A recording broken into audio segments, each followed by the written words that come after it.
Sebuah kota tertutup di Amerika. Tiap tahun, anak SMA yang lulus dapat mendaftar untuk permainan hidup dan mati. Jika kamu menang, akan mendapatkan hadiah yang besar. Yang berhasil akan meninggalkan kota. Jika kalah, akan selamanya berada di sini. Atau meninggal dalam permainan.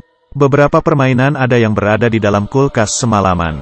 Ada juga yang dikejar oleh anjing liar di dalam hutan. Ada juga yang matanya ditutup dan digigit oleh lebah. Beberapa permainan ini sangatlah mengerikan. Tahun lalu sudah ada 2 orang yang meninggal dalam permainan ini. Tapi hal ini sama sekali tidak mempengaruhi orang lain untuk bermain. Karena tetap saja akan mati di dalam kota ini. Satu-satunya jalan keluar adalah keluar dari sana. Hanya pemeran utama kita Xiao Mei, yang sangat menghindari permainan ini. Meski dia pemalu dan pengecut. Tapi dia merasa, hanya perlu mendapat pekerjaan dan menghasilkan uang. Sudah bisa masuk ke universitas yang dia inginkan. Tapi di hari perpisahan sekolahnya, ibunya datang mencari masalah lagi. Something about the starter, you know how Bo's truck eats gas. That's all I got. Hari ini Xiao Mei pulang ke rumah. Menemukan uang yang ditabung untuk kuliah. Dicuri semua oleh ibunya. Dia berlari menanyai ibunya. Tapi ibunya sama sekali tidak mengakuinya. Bahkan marah balik ke Xiao Mei. Where are the clothes? I bought you had eaten the food. Right. That money what? Fucking food. Xiao Mei yang begitu emosi. Menuju ke tempat permainan. Dia mengubah perhatiannya. Harus mengandalkan menang dalam permainan mendapatkan uang lalu keluar dari rumah. Permainan tahun ini adalah sistem poin. Permainan pertama adalah lompat tebing. Lompat dari tempat yang tinggi. Poin akan semakin tinggi. Tapi semakin tinggi semakin berbahaya. Karena batu di bawah akan semakin banyak. Jika ceroboh maka akan kehilangan nyawa. Beberapa kontestan demi berjaga-jaga. Semuanya mulai lompat dari yang paling rendah. Meski poin tidak banyak, tapi juga dihitung lolos. Dan wanita ini memilih tebing yang tinggi. Tapi di saat gilirannya, dia mulai takut. Dia gemetar. Melihat dasar gelap yang tak terlihat. Murid-murid di sekitar menyemangatinya. Dia berteriak dengan keras. Dan melompat.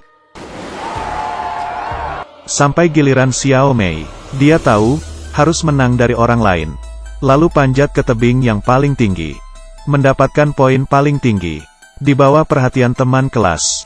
Dia menenangkan diri lalu melompat ke bawah. Permainan kedua adalah jembatan satu papan. Para kontestan harus melewati jembatan satu papan di pabrik. Di bawah sama sekali tidak ada perlindungan. Jika tidak hati-hati terjatuh ke bawah, tidak perlu dibayangkan lagi akan seperti apa.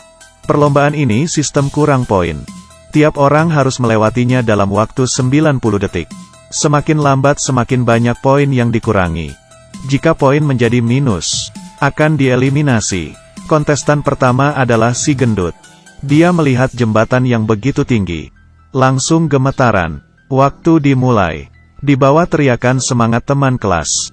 Dia berjalan ke depan langkah demi langkah. Untungnya, dia berhasil melewati jembatan. Di saat sampai tujuan. Dan berteriak. Selanjutnya adalah Xiao Mei. Meski dia lompat tebing yang paling tinggi. Tapi itu adalah setelah dikhianati oleh ibunya. Dan dipenuhi rasa emosi. Dan sekarang, dia hanya bisa mengandalkan keberaniannya sendiri. Berusaha untuk berjalan ke depan. Waktu dimulai. Xiao Mei sedikit ketakutan. 5 detik berlalu dia baru jalan 1 langkah. Teman kelas di bawah menyemangatinya. Tapi sama sekali tidak ada gunanya. Perlahan-lahan mereka mulai mengejek. Dan di saat itu juga, Xiao Mei terhuyung-huyung. Tiba-tiba berlutut di atas jembatan. Untungnya di tempat akhir ada seorang pria, Da Zuang. Terus-terusan mengatakan hal lucu kepadanya.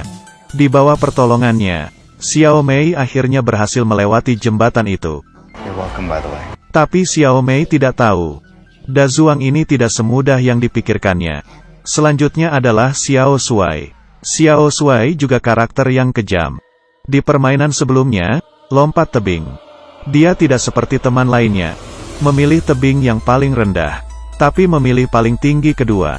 Dan berhasil lompat ke bawah. Karena itu, Xiao Shuai. Setelah Xiao Mei, kontestan yang poinnya kedua paling tinggi. Di saat gilirannya, Xiao Shuai sama sekali tidak takut. Pandangannya fokus, berjalan dengan langkah besar, tapi tiba-tiba, sebuah cahaya hijau mengenai mukanya. Semua orang terkejut, tapi Da Zhuang tertawa jahat. Karena cahaya itu dia yang mengarahkannya. Da Zhuang jahat dan licik, iri dengan poin Xiao Mei dan Xiao Shuai. Dia ingin menjatuhkan lawannya, dan mendapatkan kemenangan, tapi hal ini sama sekali tidak menghalangi Xiao Shuai. Dia menggunakan satu tangannya meraih jembatan, dan mengangkat badannya. Semua teman di sekitar memberinya tepuk tangan. Dan Xiao Shuai pun berhasil melewatinya. Mereka saling menggoda. Permainan ini sangat mudah, tapi tak disangka, perlombaan selanjutnya, mereka mungkin saja harus mengorbankan nyawanya. Permainan ketiga adalah petualangan pertanian. Para kontestan harus melewati ladang jagung, dan masuk ke dalam rumah petani. Mencuri barangnya, baru bisa mendapatkan poin. Jangan meremehkan permainan ini, karena di ladang jagung sudah dipenuhi perangkap. Kalau ceroboh, akan bisa seperti tikus, mendapatkan penderitaan. Xiao Mei, Gui Mi, dan Xiao Shuai berjalan bersama. Tapi terus berjalan, mereka menyadari, sepertinya tidak menemui jalan. Gui Mi mengidekan untuk berpisah.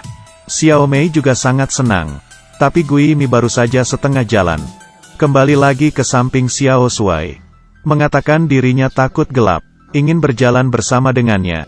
Dengan cepat Gui Mi dan Xiao Shuai datang ke rumah petani. Mereka dari awal sudah merencanakan. Gui Mi yang bertugas untuk mengalihkan perhatian si petani, sedangkan Xiao Shuai yang masuk ke dalam rumah. Tapi di saat Xiao Shuai pergi, Gui Mi menyadari di bawah ada tali.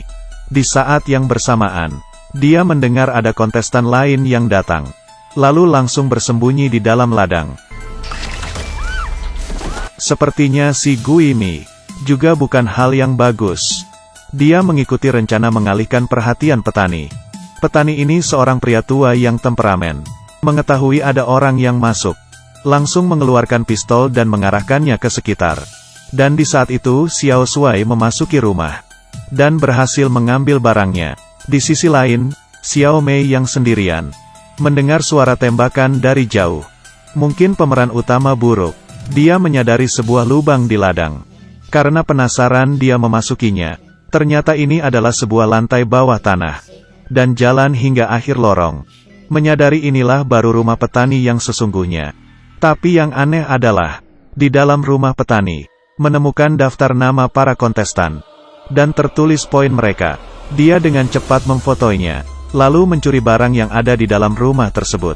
Lalu berhasil keluar. Permainan itu hingga sekarang, Xiao Mei lah yang meraih poin tertinggi yaitu 200 poin. Ranking kedua adalah Xiao Shuai dengan poin 175. Kontestan yang tersisa nilainya 150. Tiba di permainan keempat. Permainannya adalah petualangan rumah hantu. Para kontestan harus masuk bersama-sama ke dalam rumah hantu. Siapa yang bisa duluan menyelesaikan teka-teki, akan mendapatkan nilai bonus sebanyak 50 poin. Xiao Mei dan Gui Mi berjalan bersama. Tapi di tengah permainan, mereka dikunci oleh orang lain di dalam kamar, dan tidak bisa keluar. Yang lebih menakutkan adalah, seorang kontestan ingin menyalakan mesin, tapi mesin itu rusak, dan seluruh rumah terbakar. Semua orang pun keluar dari rumah itu. Hanya tersisa Xiao Mei dan Gui Mi, yang terperangkap di dalam ruang kecil. Di situasi kritis, Xiao Mei mengangkat Gui Mi, membiarkan dia keluar duluan melalui kaca jendela. Karena api terlalu besar, Gui Mi berkata ingin mencari orang lain untuk membantu. Lalu keluar duluan, meninggalkan Xiao Mei yang sendirian, terkurung di dalam ruang. Untungnya, Xiao Mei menggunakan kayu untuk mendobrak pintu, lalu keluar dari rumah itu. Terakhir mendapat bantuan. Ini adalah series terbaru Amerika, Panik. Satu series ada 10 episode. Setiap episode ada satu permainan. Pemenang terakhir, apakah Xiao Shuai yang pemberani? Atau Gui Mi yang tidak tahu terima kasih? Atau pemeran utama si Xiao Mei?